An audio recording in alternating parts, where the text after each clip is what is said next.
Claire Baker from Clutter Clearing, former clutterholic, recording this, the second video in my series for you today. It is Wednesday. It is a glorious sunny day here in the UK, very autumnal, cold, you need to wrap up, but nonetheless a lovely autumnal day. Now on Sunday I shared with you a video in which I shared with you the 7 things over the last year that have been my examples of life getting in the way. I hope that you were able to relate to some of them, not necessarily all of them, but the concept of things happening in our life that get in the way of our clutter clearing journey. You'll see that I've put them here on the board, so slightly bigger, and apologies if you can't read it, tilt your head. I've put life getting in the way. Now in today's video I'm going to share with you the clutter clearing journey that I have been on at the same time as these things getting in the way of my life over the last year. So to give us a sense of timescales, timelines, I've put the dates that these things kind of happened. Sissy the cat, who was the first to go, she died in November last year, as did Frank. Ginger, the neighbour's cat who lived with us, he was put down in March of this year. Our holiday, 3-week holiday, was in April. Well, I did my piece for the BBC in June, which led to some very interesting work. But was working on the garden, started that in July. The kittens arrived in July as well. Then we had the summer, and now we're here. So that is almost exactly a year. Now, during that time, as I mentioned at the end of my last video, I have actually been doing some clutter clearing. Not in terms of physical clutter in the home. I dealt with all of that back in 2001 when I discovered the clutter clearing process that I've been sharing with you since then. I've actually been dealing with a type of clutter that I have had all my life, or at least all my adult life, and that is my weight clutter. It's very common actually for people to have physical clutter in their home and also to struggle with weight clutter. Again, I'm not saying that if you have one you have the other, but it's just interesting that there seem to be a large number of people who kind of have the two. And although I cleared my physical clutter in my home back in 2001, I have struggled with my weight clutter ever since. Back in 2001, the same year that I decided to figure out how to clear my clutter, I did join Weight Watchers, and I successfully lost 3 stone, so that's 42 pounds if you work in pounds. However, I didn't manage to succeed at getting to goal, and it was very dependent for me on being very controlling with my food and doing a lot of exercise. And at the time I worked from home, so I was able to use my lunch hour to go out walking. Actually, I went swimming most days. Did 50 lengths. I used to be a county swimmer in my teens, so swimming is kind of my thing. As long as I don't have to bump into too many other people, I'm as happy as Larry in a swimming pool. So the exercise was very important. I found that I didn't lose weight unless I did the exercise, and I was very controlling with my food, wasn't very sociable, wasn't very flexible, but I did manage to lose 42 pounds. Once work started to pick up and I got busy again and I wasn't able to build in the exercise, and once I started having meetings with people, so I wasn't able to control my food as much, the weight started to go back on again. And like many people who struggle with their weight clutter, I put on all of the weight again plus some. I then reached a point in 2009 where I was ready to lose the weight again. So I joined a local Weight Watchers group with a friend, and together We went every week. We did exercises. Again, I did walking. I did an hour and a half circular walk 3 times a week. And for every pound that I lost, I put a pound in a rucksack on my back so that I was still carrying the same weight to burn the calories and lose the weight. And again, I succeeded at losing 42 pounds. But then I hit a bit of a brick wall. Once again, I was actually really pleased when I did it that year, because I started in September, and over the Christmas I was the only one in the group who actually lost a pound over the Christmas week. So I was quite pleased with that. I was lucky because obviously by that point I was doing clutter clearing full time, and therefore I didn't have the plethora of Christmas parties to have to contend with. I'm sure that if I had gone to Christmas parties, I would have succumbed a bit to the lovely food that we get at Christmas, and indeed the wine. So yes, I succeeded, but once again hit a brick wall, and I didn't get down to the weight that I had got down to the first time when I did Weight Watchers in 2001. So I was very much this yo-yo dieter that they talk about in the press. It was a stereotype, I'm afraid. And it was just such a struggle. If I didn't do the exercise, I found it hard to lose weight. I struggled or found it difficult to control my food. As soon as you tell somebody you can't have that, what's the first thing you want? That. Ironically, I'm allergic to chocolate, so chocolate was never my big problem. I would say actually I got a little bit hooked on Diet Coke the last time, which is full of sugar. Or sugar substitutes, and yes, so I was really struggling. I like to think I'm an intelligent person. I was thinking, hang on a minute, Claire, you're an intelligent person. You know that you need to burn more than you take in. Why are you struggling so much with this? Once again, in 2009, after the quiet period had passed with work, the effects of the recession and the refocusing of the business, once I got busy, it was harder for me to make time to do the exercise. The motivation wasn't there so much because the weight was slowly going back on again. I wasn't losing. And so the cycle began again. Are we seeing any parallels with our clutter clearing in our homes? Again, the challenges that we face with all these common challenges in life, there are so many parallels. So I reached a point last November. Actually, it was on my birthday, which is at the beginning of November. And the first step, because if you like, there are 7 steps that I'm going to show you. The first step that I did was I went to the doctor. Because I thought, do I do Weight Watchers again? I know it works, but do I want to repeat this pattern? I've done this twice now. The likelihood is I'll do it again if I don't change what I'm doing. It's exactly the same program, so I will probably get exactly the same results. Same principle as if we do a blitz with our clutter. Actually, if we keep doing the same thing, we'll keep getting the same results. So I thought, no, I'll go to the doctor, and I know that my clutter with my weight is in my head because I haven't succeeded in trying to do it on my own. So I went to the doctor, and I actually came away in tears because I said, look, I've just turned 42. I know I have a big weight problem. I would probably be classed as obese. I'm not aware that I have diabetes, but I could have diabetes, but don't really want to get tested for it because I don't want to get labelled diabetic. I know this is a weight problem. Please help me. Can you recommend somebody who can help me with the head clutter that is causing me to overeat and under-exercise? And I was really disappointed because she did offer me vouchers for Weight Watchers, then for another slimming group.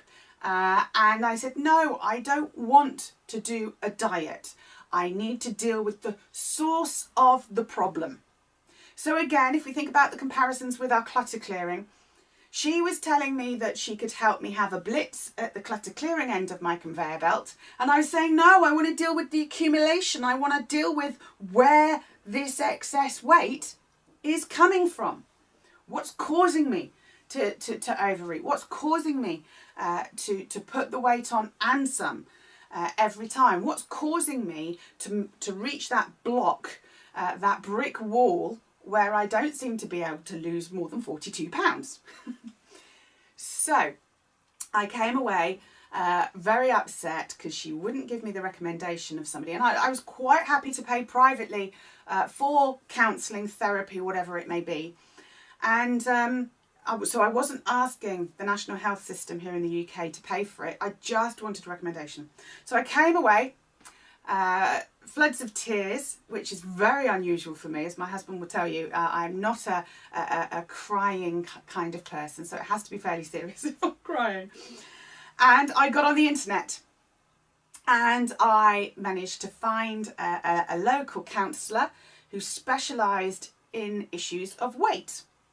And so I was really pleased because I thought, right, I am going to deal with this. This is going to be a journey. Again, I'm not going to do a crash diet. I'm not going to have a blitz. I know this is going to take time. Being 42, there are probably a lot of ingredients that have gone into making this cake. Making this cake that is my weight problem. But I was ready to take the time I needed to in order to succeed. One step in the right direction is always better than running a few steps ahead and then falling back. So my second step was to find a counsellor. Okay, and I went along. I had a meet and greet with the counsellor. She said, "Oh, I'm looking forward to working with you," because almost one of the frustrating things is that because of what I do with people and their physical clutter, I am very aware of the parallels between physical clutter and weight clutter, and indeed mental clutter. So the irony was that there was an inner frustration that I know the theory, I know the practice, but for some reason I can't seem to do it for myself. This is a very common problem. That's why I'm glad with my physical clutter I actually did clear it before I started sharing and helping other people.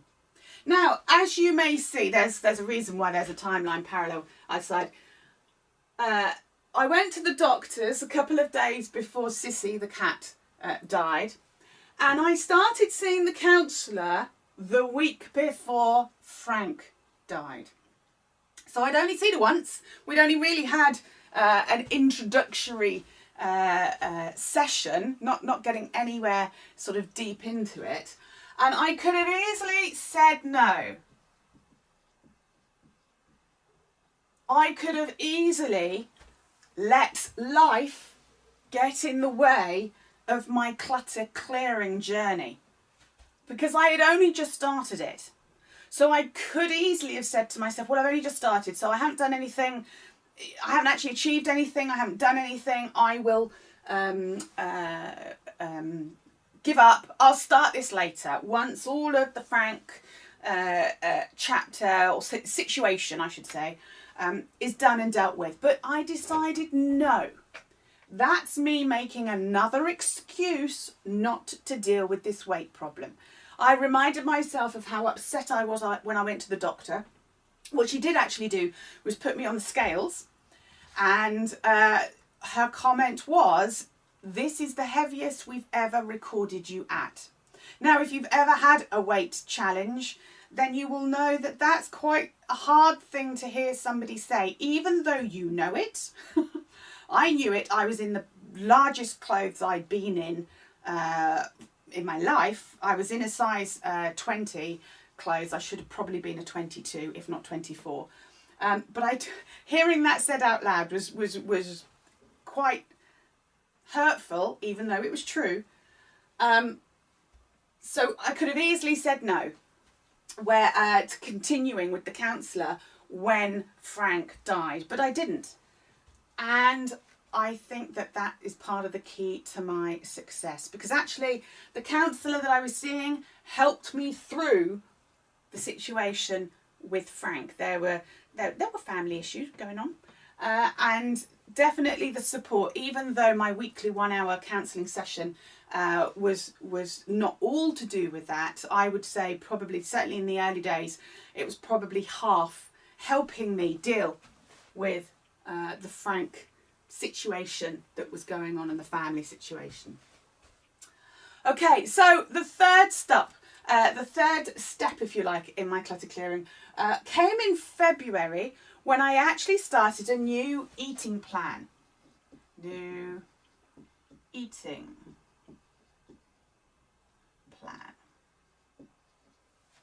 So up until that point, I'd been to the doctor. I'd started seeing the counsellor. I started seeing the counsellor in the November, and then by the February, March, I was ready to start a new eating plan. So that was November, December, January, February. 4 months before I actually started with looking at the food going in my mouth. Which you might think, gosh, that's 4 months of counselling and you weren't even clearing your weight clutter. Not consciously. But what was really interesting, that when I weighed myself, when I started the new eating plan, I had already successfully lost 21 pounds. Oh no, that's not, that says 2 pounds. 21 pounds. I don't know what that is in kilos. 21 pounds. That's 1.5 stone, if you deal with stone. So clearly there was something shifting with the counselling that I was having each week that was subconsciously putting me in a more positive place, ensuring that I didn't comfort eat as a result of the Frank situation and indeed the Ginger situation, because at the time that I decided to start the new eating plan, it was just before Ginger the cat was put down in March.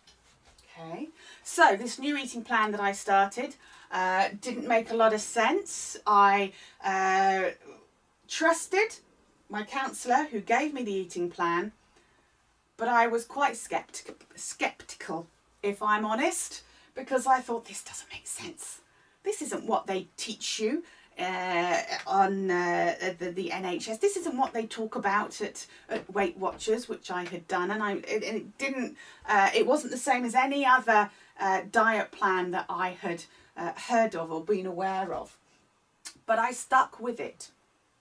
I trusted that my counsellor knew what she was talking about. She was an expert in clearing the weight clutter. So I stuck with it. I kept doing what needed to be done.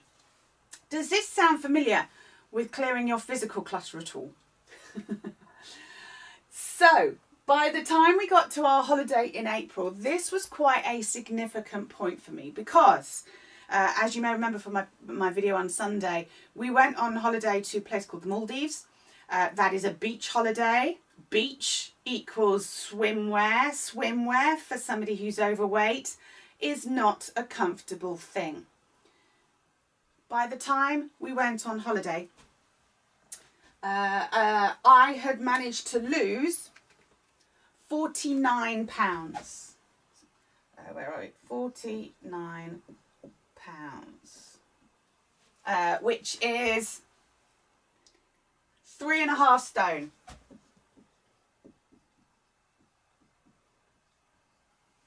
And it was a great point to be able to say, I am buying a swimsuit in a size 18.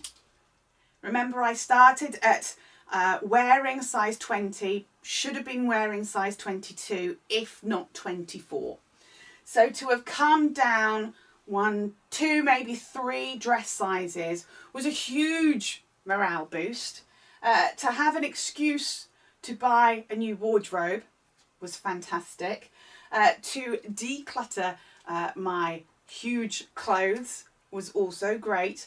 By this point, having lost that much weight, I trusted the counsellor, and whereas a lot of us will keep clothes that are big just in case, I was confident that this was a one-way journey. This was a long-term permanent solution, because the eating plan that I had been given was so easy to stick to. I didn't have to eat special food. I just had to choose certain foods if I was in a restaurant or something. I was still managing to go out and socialise without having to change my whole way of life. So going on holiday, £49 less than when I went to see the doctor at the beginning of my journey, was a huge boost. By the time I did the BBC at the beginning of June, we'd been back from holiday for 2-3 weeks. That had gone up to £56, which is 4 stone. Just keep on doing what I was doing. But what was interesting that was throughout this time, I was still continuing to see the counsellor.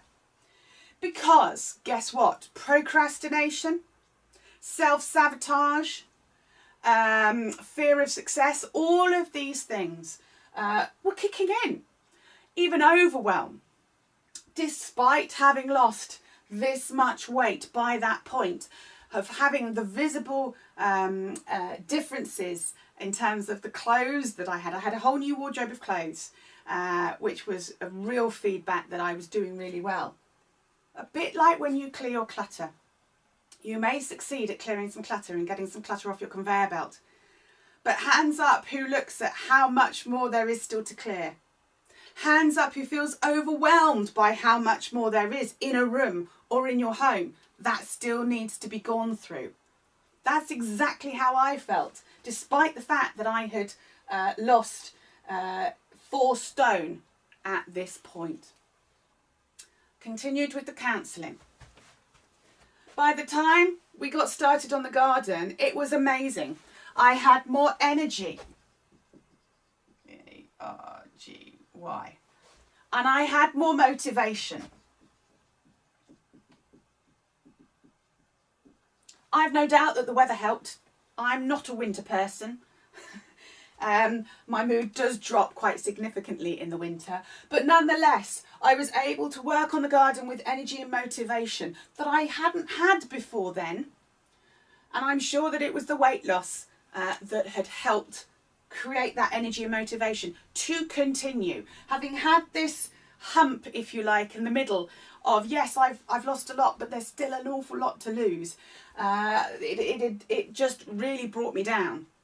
So finding the energy, having the motivation to work on the garden, seeing the garden evolve, and also buying clothes. More new clothes. So the clothes that I had bought for our holiday in April were now too big by the time we got to be doing the garden. For the first time in years, I felt confident to buy a pair of jeans, and they fitted. And again, if you've ever struggled with your weight, you will know how significant that is. So again, this up spirits, if you like, and motivation and energy was all starting to really have an effect in July. The energy as well, motivation, really helped because my husband and I and my mother-in-law, June, we did quite a few activities over the summer. We went to Jamie Oliver's festival that he has on a farm just down the road in the Cotswolds. We went to Hampton Court Palace Flower Show. What else did we do? Gosh, I can't even remember what else we did. Oh, we went to BBC Country File, which was at Blenheim Palace just down the road. So we had quite a lot of days out, which were hot days and required quite a lot of walking. Now, again, in the past, I would have struggled. I would have had to sit down quite a lot just because of the weight that I was carrying. But because I had lost so much weight and I got the energy and motivation and I got clothes that were suitable for those sorts of events, I was starting to enjoy life a lot more by this point. So when we got to having the kittens in July as well, and over the summer, I became aware that there was a bit of a brick wall.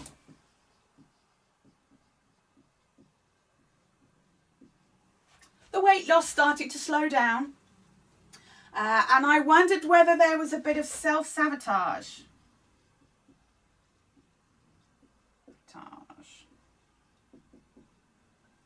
Going on. The momentum had slowed down a bit. My enthusiasm had slowed down a bit. But what I now realise is that actually it's because I'd achieved so much in a very short space of time. I'd obviously passed my 42-pound block that I had had before when I did Weight Watchers. I had gone past that, and therefore it was an adjustment to a new life, literally a new way of being, with the new eating plan, with the new clothes. I also got, by August this year, I also started to get positive comments. Positive comments. There was the first main example, it was a period of about 2 or 3 weeks where suddenly everybody seemed to be noticing that I had lost a significant amount of weight. And there was one in particular. My husband and I were in a supermarket, and we were going to the gym. So I had my relatively snug, tight lycra gym trousers on, and trainers, and gym gear. And because it was August, it was hot, so I wasn't covering up like I used to. I wasn't wearing baggy tops to cover up my body. And we saw somebody in the supermarket, and that my husband Keith works with, or has dealings with, and he spoke to him the following day, and he said, "Gosh, your wife has lost a lot of weight, hasn't she?" And it was great because my husband, obviously, it was positive feedback for him. He lives with me, sees me every day. He doesn't see it as much, so it made him look, which can only be a good thing. But it was more significant as well because it was a man telling a man that their wife had lost a lot of weight, and men don't normally talk about that sort of thing. So the positive comments were great, but for some reason they unsettled me a little bit. Because, oh gosh, people are noticing, I'm starting to get attention for this, and it feels a little strange. I've never before been complimented really on looking good or weight loss. So again, very aware that the self-sabotage could easily start kicking in. Oh, not comfortable with positive comments about my body because I've never really had them before. So again, with the counselling that was going alongside all of this, it was a great opportunity to just sort of talk about these things, and you know, to learn how to accept positive comments about my body, and how to deal with the brick wall and the self-sabotage. Start exploring that. So where am I now with my clutter clearing journey? Well, I'm at a point where I am dealing with the issue of overwhelm.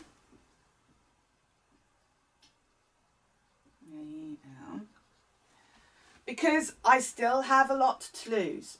I am over halfway, so I am now at a point where I have lost 84 pounds, 4 pounds, which is 6 stone for those who work in stone, and I still have 63 to go.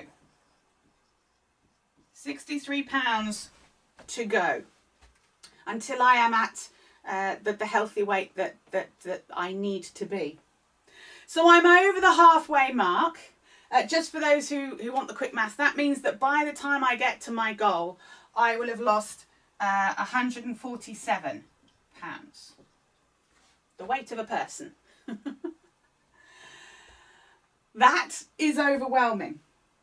It's overwhelming how much I have lost, but it's also overwhelming how much I still need to lose. But because I have come so far on my journey, I feel that it is totally achievable, that I will do it. It's just a matter of time and being patient. So again, just like our clutter clearing journey, once you get past that point and once you get past the halfway point, the end is in sight. But like I say, I am still dealing with the issue of overwhelm, and I am still exploring with my counsellor actually something called the fear of success.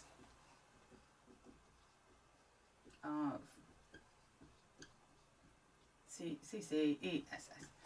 You may be familiar with that if you have restarted your clutter clearing journey several times.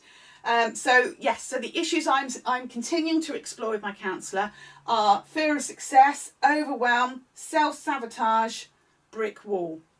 But that's okay. Again, the weight loss is a journey. The exploration and understanding of the issues and challenges that are being thrown up on the journey, that is a journey as well. I am learning, I am getting feedback, I am getting to know a new me and a new way of being and a new life and a new way to eat, and it's been a fantastic journey, and I find it even more amazing that I've lost that much, given all of the things that could have so easily been my excuse to give up or not start. And I hope that just proves that, yes, there can be big, significant things that happen, but we don't have to let it stop us dead in our tracks when we're on a clutter clearing journey, whether that's a physical clutter clearing journey in our home, or whether that's a weight clutter journey or any other type of journey. If you get the right support, if you get the right method, and if you get that ongoing support if you need it, so that you can deal with the challenges and the issues that do inevitably get thrown up when you are on a clutter clearing, life changing journey, then you can succeed.